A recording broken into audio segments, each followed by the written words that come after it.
Don Farrell is Australia's Trade and Tourism Minister. He's also a South Australian Senator, and he joins us today here on FlowFM. How are you going this morning, Don?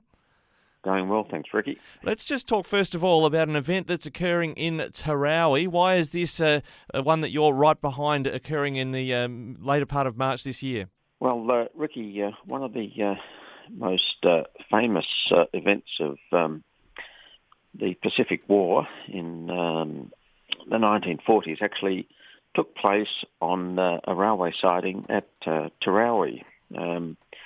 General Macarthur had been called back to Australia by President Roosevelt to meet with Prime Minister Curtin. And he originally took a boat to Mindanao and then a plane to Alice Springs, and then took the train from Alice Springs to Adelaide and then on to Melbourne. And two advertiser journalists got wind of the fact that General Macarthur, his wife and his son were on their way to Adelaide, and so they drove up from Adelaide to stop at every railway siding until they met the General at Terowie, and they asked for an interview, and he happily gave them one. And then just as one of the journalists was leaving, he turned and said, "Look, do you have any message for the people of the Philippines?" And General Macarthur said, "Yes, I shall return." That's where it was said, the famous line. Yeah, the famous line of World War II was uttered on the Terowie railway station. And we're celebrating the 80th anniversary, even though that was actually last year, but because of COVID we couldn't do it. So we've got the Governor, Francis Adamson, coming up. We've got a distinguished group of Americans coming. We've got the Philippine ambassador, and heaps of local residents are coming for the event. So it's going to be an exciting day. And we're just talking to you just on the cusp of this event. I know there was an RSVP by the 15th of March, but if this is the first people are getting wind of it, can they just rock up on the day? Yes, look, we'd happily welcome all of them. The reason we wanted an RSVP is the local community group is kindly putting on afternoon tea. So we just want to have a bit of an idea of the numbers for that. All right, I'll just mention your email address, perhaps, senator.farrell@aph.gov.au, or give them a ring, 8231 400, if you're intending to attend, so there's enough tea and scones available after the commemorations. Well, I wonder if you say that, I will return to your wife and family when you head off overseas, Senator Farrell, as we go on the trade journey with you now. First of all, your trip to India was a very big one and involved in attendance at a test match. Well, it was the Prime Minister who went with the Indian Prime Minister to the test match. Oh, you didn't get a gig on the float going around the ground?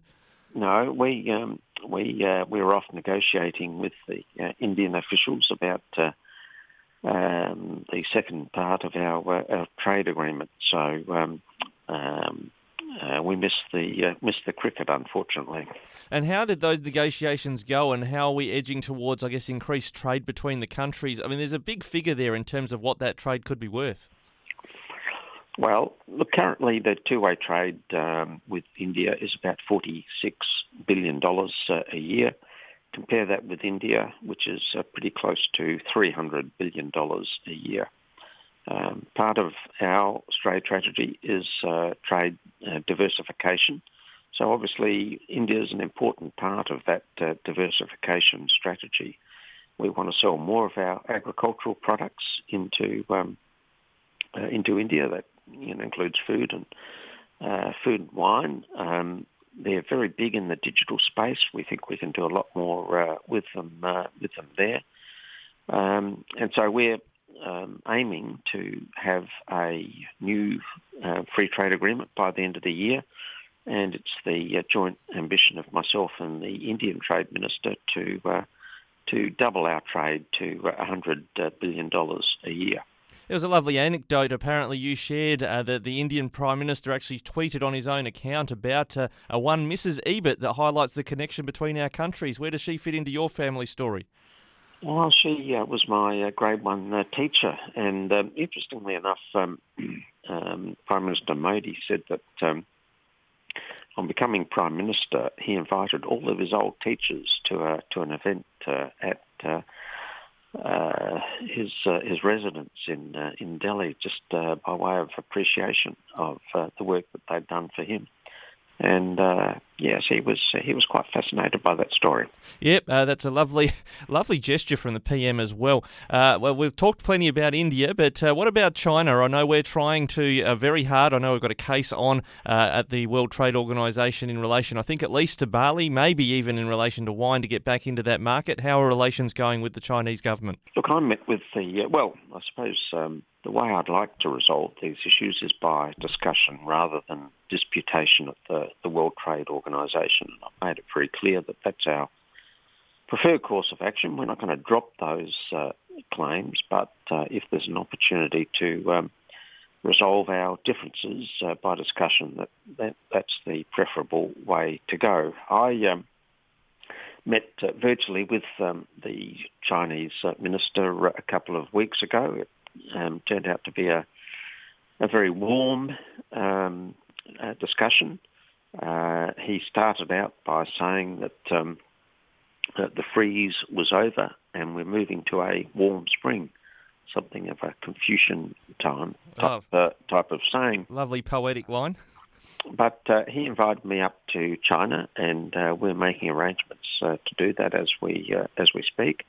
And I'm hoping that bit by bit we can resolve our outstanding issues and get back to a stabilised relation with China. They're an important trading partner. Just to put it in perspective, that figure I mentioned earlier of $300 billion is more than all of our trade with Japan, Korea, the United States, the United Kingdom, France and Germany. So it's a huge trade, but we have difficulties in particular products, and we want to try and resolve those. Well, one industry I know is close to your own heart is the Australian wine industry, and the Australian Grape and Wine CEO Lee McLean told us recently he's hoping the government might reopen the Export Market Development Grant Program so that they can those that have already been in the program can go again as they try and diversify into markets. He laid out his reasons for that, but more broadly, is there scope for that or an improved opportunity to grow into new markets?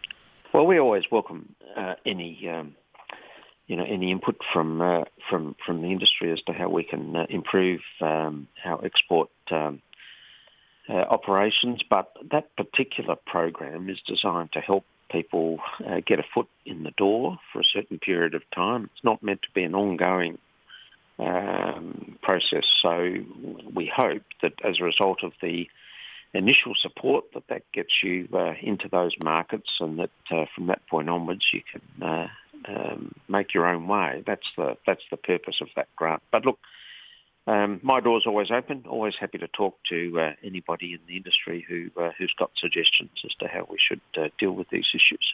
Now, just before we wrap up, very keen to touch base on the recent trips, including by Agriculture Minister Murray Watt to the United Kingdom and EU. These are two important trade deals, one of which is in effect, but we're still chasing one with the EU. And on the, negotiating table seems to be these descriptors like prosecco and that sort of thing. Is that really going to be a deal breaker or something we can get past? Look, it's a difficult issue, and the point that I made to the Europeans and continue to make to the Europeans is that post-World War II, Australia accepted heaps and heaps of migrants from Europe. They brought with them their customs, their family, their culture, but they also brought their food and their wine with them. And we've, of course, been beneficiaries of all of that lovely food and wine. Now, for those people, they're very attached to the names, prosecco, feta, just to give you two examples. And it's not just about a commercial relationship that they have. They feel that this is a way that they can keep in touch with their European roots. And I've tried to explain to the Europeans just how important these names are to Australian businesses. So I'm hoping that that's had some impact, and what we want out of the deal is greater access to agricultural markets. It's a area with 450 million relatively well-paid consumers. It's got trillions of dollars worth of economic value. So we want to get access to our products. It's a part of our trade diversification plan. But the Europeans have to be reasonable in those negotiations. Yeah, it's a point we've made too about those Australians who've come here over many generations and their connections to those terms as well. With your Tourism Minister hat on, a brief mention, if we could, about just how Australia seems to be bouncing back when it comes to tourism. Hopefully we're not out of the woods soon after the restrictions after COVID-19. Yes, look, it's been the most difficult period in the history of the tourism industry. In fact, I'm having a meeting with all of the tourism ministers today to push along the revitalisation of our tourism industry. You've got to give credit to all of those tourism operators about the resilience that they've showed during this period. Domestic tourism is probably recovering faster than international tourism. The problems in international tourism tend to relate to availability of seats and also pricing. But all of the pointers are heading in the right direction. When I go to any of these countries for discussions on trade, I always make sure I focus on the tourism aspects as well. Indian tourism, for instance, is coming back very strongly. China's just opened up to us, and I expect that the numbers there will grow considerably. And then, of course, we're working on the United States, Japan, Korea, and Europe. So, the potential is very good there, but we just have to keep working at it. You've been very generous with your time. Thanks so much covering off on trade and tourism. Australian Minister for both of those, Don Farrell. Thanks for joining us today on Flow FM. Great to talk to you, Ricky.